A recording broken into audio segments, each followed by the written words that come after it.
নতুন রাজনৈতিক দল নিবন্ধনের তালিকা নাম সর্বস্ব। ৬৫ আবেদনের মধ্যে ৫৮টিতে নেই কোনো তথ্য, বাকি ৭টিতেও তথ্য বিভ্রাট।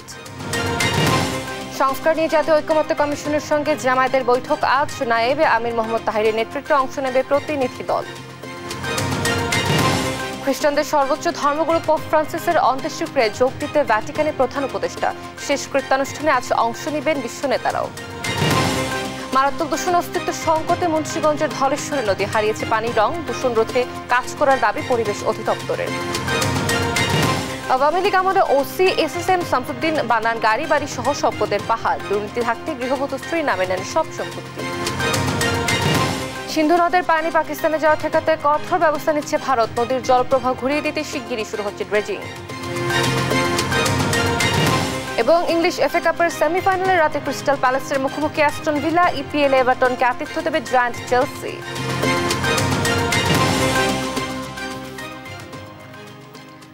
দর্শক দেখছেন শিরোনামগুলো সংবাদ সকালে, আপনাদের সঙ্গে রয়েছি আমি অতসী সেন। জানাবো বিস্তারিত খবর। সংস্কার নিয়ে জাতীয় ঐকমত্য কমিশনের সঙ্গে আজ বৈঠক করবে জামায়াতে ইসলামী। শনিবার সকাল 10:30টায় জাতীয় সংসদ ভবনের এলডি হলে মতবিনিময় শুরু হবে। বৈঠকে জামায়াতে ইসলামীর নেতৃত্ব দেবেন নায়েবে আমির ও সাবেক সংসদ সদস্য ডক্টর সৈয়দ আব্দুল্লাহ মোহাম্মদ তাহের। পরে সংবাদ সম্মেলনে বিস্তারিত জানাবে জামায়াতের প্রতিনিধি দলটি। এর আগে গত 20শে মার্চ সংখ্যানুপাতিক নির্বাচন ও 2 কক্ষের সংসদের দাবি জানিয়ে জাতীয় ঐকমত্য কমিশনের কাছে লিখিত প্রস্তাব জমা দেয় জামায়াতে ইসলামী। সে সময় সংবিধান, জনপ্রশাসন, বিচার বিভাগ, নির্বাচন কমিশন সহ বেশ কিছু বিষয়ে মতামত দেওয়া হয়। নির্দিষ্ট সময় নয়, নিরপেক্ষ নির্বাচনের জন্য যতটুকু সময় দরকার তা সরকারকে জামায়াত দিতে চায় বলেও জানান দলটির নেতারা। পোপ ফ্রান্সিসের প্রতি শ্রদ্ধা জানাতে ইতালিতে অবস্থান করছেন প্রধান উপদেষ্টা ডক্টর মোহাম্মদ ইউনূস। আজ শেষ কৃত্যানুষ্ঠানে অংশ নেবেন তিনি। এর আগে শুক্রবার ইতালির স্থানীয় সময় দুপুর 2:15টায় রোমে পৌঁছান তিনি। পরে বিকেলে প্রধান উপদেষ্টা ভ্যাটিকান সিটির সেন্ট পিটার স্কোয়ারে পোপ ফ্রান্সিসের প্রতি শ্রদ্ধা জানান। অন্ত্যেষ্টিক্রিয়ার আগে প্রয়াত পোপের মরদেহ এখানে রাষ্ট্রীয় মর্যাদায় শায়িত রাখা হয়েছে। শনিবার স্থানীয় সময় সকাল 9:30টার দিকেই প্রধান উপদেষ্টা সহ বিশ্ব নেতারা তার শেষ কৃত্যানুষ্ঠানে অংশ নেবেন। কৃত্যানুষ্ঠানের আনুষ্ঠানিকতা শেষে সকাল 10টায় ব্যাসিলিকা অব সেন্ট মেরি মেজরে পোপকে সমাহিত করা হবে।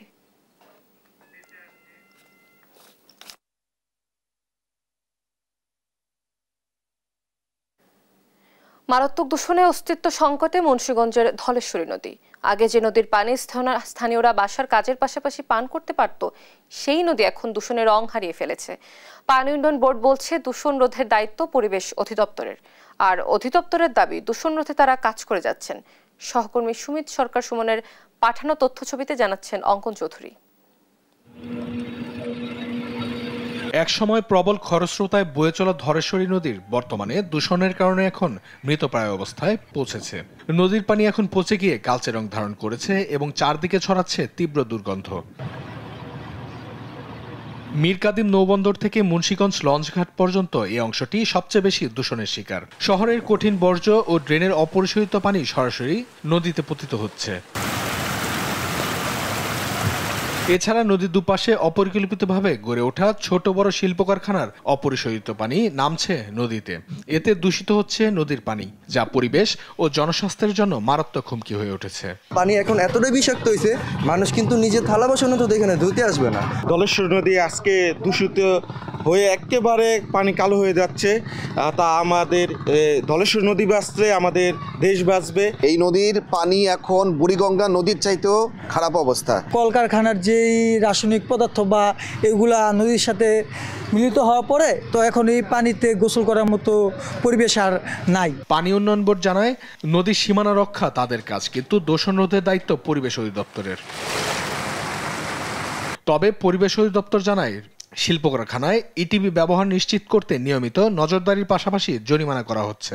মুন্সিগঞ্জ এলাকার ভিতর যে প্রতিষ্ঠানগুলো আছে, মদিনা, আইডিয়াল বা বর্ণালী, এই 3টা ডাইং কারখানা এখানে আছে। এই প্রতিষ্ঠানগুলি ইটিভি আছে এবং তারা যথাযথ ইটিভি পরিচালনা করছে কিনা আমরা নিয়মিত মনিটরিং করে। নদী দূষণের ক্ষেত্রে দূষণটা তো আসলে সাধারণ মানুষ আমরা সবাই মিলে করি, এটা পরিবেশের আওতায়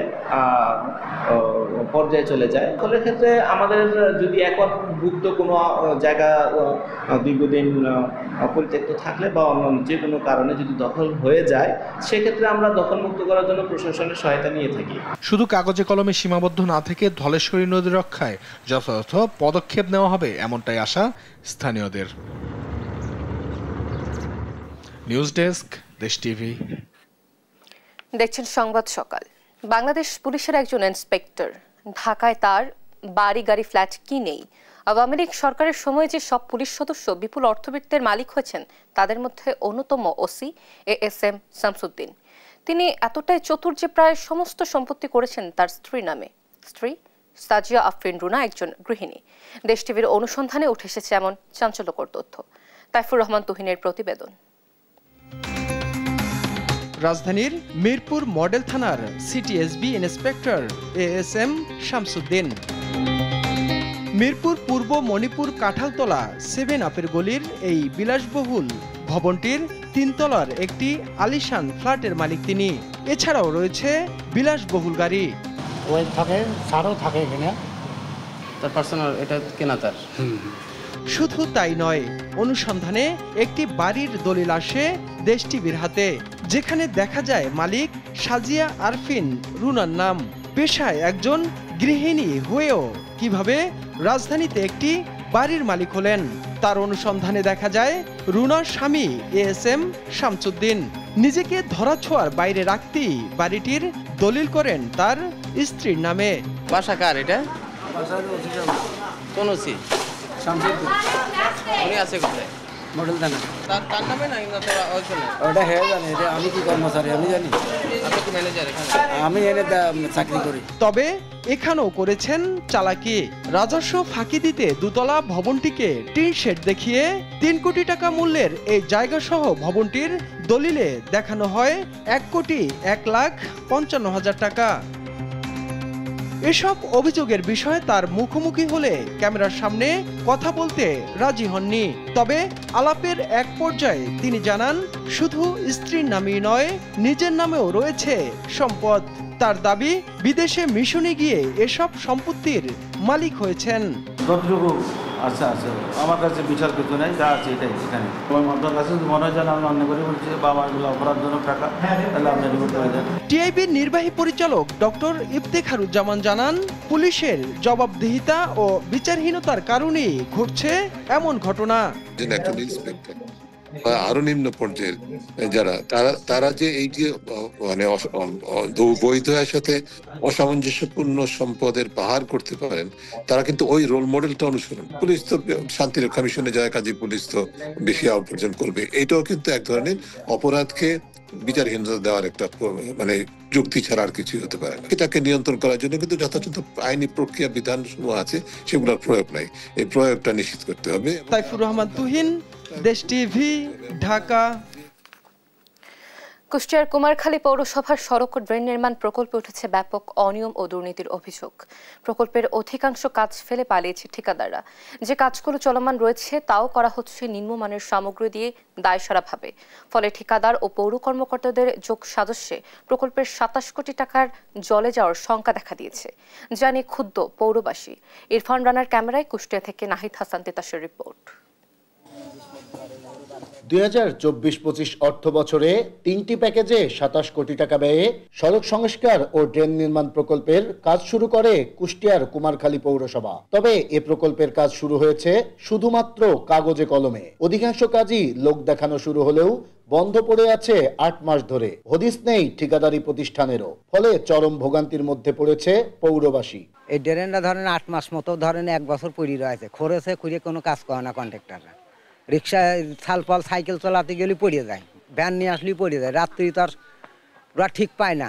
এই পানি থাকা কালে একদম ধরেন নতুন বউটনি বাড়ি যাচ্ছিল, অভিজ্ঞা ভ্যান ট্যান নিয়ে সব পড়ে গেছিল। এমনিতে ভ্যান চলতে পারে না, ভ্যান ওর মধ্যে গড়িয়ে চলে যায়, অটো গড়িয়ে চলে যায়, তাহলে আমার সমস্যা না, বাড়ি ঘর পানিতে তলা ডুবে যায়। আমাদের খুবই সমস্যা, খোয়া পানি ফেলাছে গেছে, আর কোনো কামই হচ্ছে না।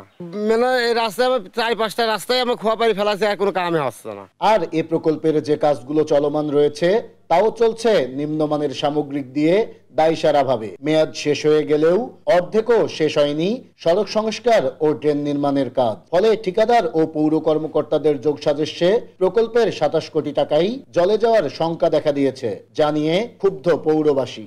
কাজ আছে, ড্রেন হবে কালি পর্যন্তই, তারা আমার কোনো কিছু কাজ আমরা কাজ করেও না, আবার যারা কাজ করে তারাও আসে না। নতুন কাজের মতন হচ্ছে না, কাজটা একটু ভালো করলে ভালো হয়। দেখেন যে ইটটা দেশে সুরকি বানাচ্ছে কি পিকেটের ইট নাকি ভাঙা হচ্ছে ২ নম্বর ৩ নম্বর ইটের পিকেট। এ বিষয়ে ঠিকাদারি প্রতিষ্ঠানের সাথে যোগাযোগের চেষ্টা করেও তাদের পাওয়া যায়নি। তবে চলমান কাজে অনিয়মের বিষয়টি স্বীকার করে পৌর কর্তৃপক্ষ বলছে প্রকল্পের সব কাজ দ্রুত সময়ে শেষ করতে চেষ্টা করছেন তারা। যদি চলতি বর্ষার কারণে আমরা বিঘ্নিত না হই তাহলে আশা করা যায় নির্ধারিত সময়ে কাজ শেষ হবে। অতিরিক্ত পানির নিঃসরণের কারণে বালুর সাথে হয়তো কোথাও একটু কেলে মিশ্রিত হয়ে যায়। আমরা সবাই সেখানে সম্মিলিতভাবে চেষ্টা করছি তার নিম্নমানের বালু অপসারণ করে পরিষ্কার পরিচ্ছন্ন বালু দিয়ে আজকে সেটা ঢালাইয়ের প্রস্তুতি নেওয়া হয়েছে। অবশ্যই কোনো লিখিত অভিযোগ হলে আমরা কমিটির মাধ্যমে হোক এবং ঢাকা অফিসের মাধ্যমে হোক অথবা আমাদের এখানে নিয়োগকৃত পিডি দপ্তরের ইঞ্জিনিয়ার আছেন, তারা প্রয়োজনীয় ব্যবস্থা গ্রহণ করবেন। উন্নয়ন কাজে এমন অনিয়মের সাথে জড়িতদের বিরুদ্ধে ব্যবস্থা সহ দ্রুত সময়ের মধ্যে সঠিকভাবে কাজ শেষ করার দাবি স্থানীয়দের। নাইদা সান্তিতাস, দেশ টিভি, কুষ্টিয়া। নরসিংদীতে এজলাস সংকটে ব্যাহত হচ্ছে চিফ জুডিশিয়াল ম্যাজিস্ট্রেট আদালতের বিচার কার্যক্রম। একদিকে যেমন দীর্ঘ হচ্ছে মামলাজট, অন্যদিকে ভোগান্তিতে পড়তে হচ্ছে বিচার প্রার্থীদের। ভোগান্তি কমাতে দ্রুত চিফ জুডিশিয়াল ম্যাজিস্ট্রেট ভবন নির্মাণের দাবি তাদের।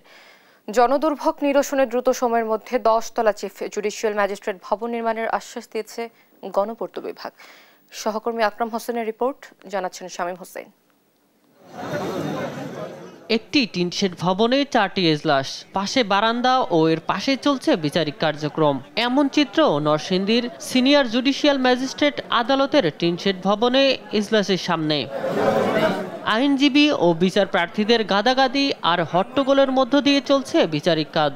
এজলাস সংকটে বিচার কার্যক্রম দীর্ঘায়িত হচ্ছে। বসার জন্য কয়েকটি বেঞ্চ থাকায় বেশিরভাগ মানুষকে বাহিরেই দাঁড়িয়ে থাকতে হয়। এখানে যদি একটা সাউন্ডের ব্যবস্থা থাকতো তাহলে বিচার প্রার্থীগণ সুন্দর করে বসে তারা অপেক্ষা করতে পারতো আর কি। এখানে কোনো বসার কোনো একটা প্লেসই না, যেন শত শত মানুষ দাঁড়া আছে, একটা বসার কোনো ভিতরেও নাই বাইরেও নাই। আইনজীবীরা জানায় এজলাস সংকটের কারণে কাঙ্ক্ষিত সেবা থেকে বঞ্চিত হচ্ছেন জেলার 6টি উপজেলা থেকে আসা লক্ষাধিক মানুষ। তাই দ্রুত নতুন ভবন নির্মাণের দাবি তাদের। আমরা যারা আইনজীবী তারা কিন্তু অনেক ভুক্তভোগী। এই গরম বৃষ্টির মধ্যে, রোদের মধ্যে আমাদের একটু যেতে অনেক কষ্ট হয়। তারপরে আপনার আসামিরা মানে কোর্টের দরজার সামনে ভিড় করে, কিন্তু আমরা ফাইল টাইল নিয়ে আসি এক কোর্ট থেকে আরেক কোর্টে যেতে পারি না। বিচারক সহ উকিল এবং বিচারপতি সবারই খুব খারাপ পরিস্থিতি তৈরি হয়। আর আইনজীবী সমিতি জানায় 8টি এজলাসের দরকার হলেও টিনশেডের রুমের 4টি এজলাসে বিচার কার্য চলছে। ফলে নারী পুরুষ আইনজীবীরা বসা তো দূরের কথা, দাঁড়িয়েও থাকতে পারছে না এজলাসে। 8টা এজলাসের দরকার কমপক্ষে, টায়াল সহ। এখানে আছে 4টা টিনশেডের মধ্যে 4টা ছোট ছোট ঘরের মধ্যে 4টা এজলাস করছে। আইনজীবীদের জন্য একটা মাত্র বেঞ্চ আছে, আইনজীবীরা দাঁড়ায় থাকে। মহিলা আইনজীবীরা এজলাসের ভিতরে প্রবেশ করতেই পারে না। জেলা গণপূর্ত অফিস জানায় ভবনের স্থান নির্ধারণ করে অনুমোদনের জন্য কেন্দ্রীয় টাস্ক ফোর্সের কাছে পাঠানো হয়েছে। সেখানে অনুমোদনের পর মন্ত্রণালয়ের অনুমোদনের মাধ্যমেই দ্রুত 100 কোটি টাকা ব্যয়ে 10 তলা আধুনিক ভবন নির্মাণ করা হবে। যে জায়গাটা আমরা নির্ধারণ করেছি, একটা ডিজিটাল সার্ভে সম্পন্ন করেছি এবং জায়গাটা অনুমোদনের জন্য কেন্দ্রীয় টাস্ক ফোর্স কমিটির কাছে প্রেরণ করা হয়েছে। যদি জায়গাটা আমরা অনুমোদন পেয়ে যাই, সেক্ষেত্রে আমরা দ্বিতীয় পর্যায়ে প্রকল্পটি অনুমোদনের জন্য মন্ত্রিসভায় উত্থাপিত হবে এবং যদি আমরা অনুমোদন পাই, আমরা খুব দ্রুতই ফিল্ডে কাজ শুরু করতে পারব। জনদুর্ভোগ কমাতে দ্রুত ভবন নির্মাণের দাবি আইনজীবী সহ বিচার বিভাগের কর্মকর্তা কর্মচারীদের। নিউজ ডেস্ক, দেশ টিভি।